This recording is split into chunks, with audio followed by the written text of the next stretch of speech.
Hi කොහමද? අදමද මේ වගේ රසමරස ඩම්ප්ලින්ස්.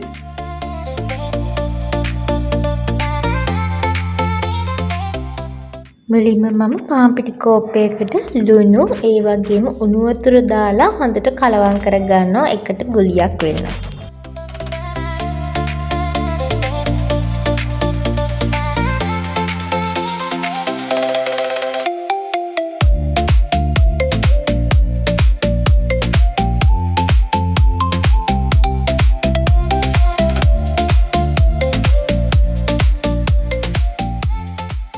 ඩෝ එක හදාගෙන මම ඒක වහලා තියනවා ටික වෙලාවක්. ඒ අතර ෆිලින් එකට මම මින්ට් චිකන් ඒ වගේම චූටියට කපාගත්තු ගෝවා සුදු ලුණු අරගෙන තියෙනවා. ඒ ටික ඔක්කොම එක බෝල් එකකට දාලා ලුණු ගම්බිරිස් දාලා ඔක්කොම එකට මික්ස් කරගත්තා.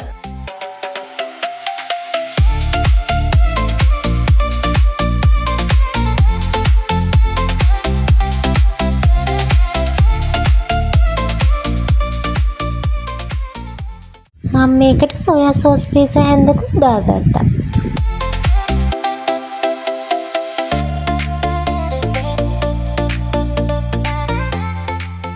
මේ අපි හදාගත්තු ඩෝ එක ටික වෙලාවකට පස්සේ ඒක දැන් හොඳට සොෆ්ට් වෙලා.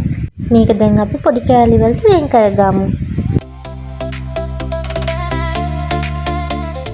කපාගත්තු කෑලි රෝනිල් පිල්න එකකින් අපි හොඳට තුනී කරගන්න ඕනේ.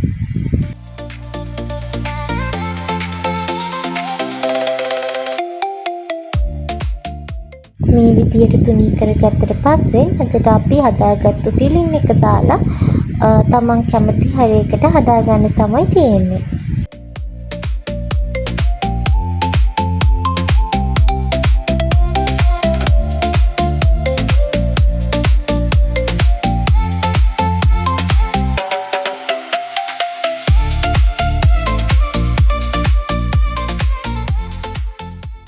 හදාගත්තු ඩම්ප්ලින්ස් ටික අපි ස්ටීම් කරගන්න ඕන.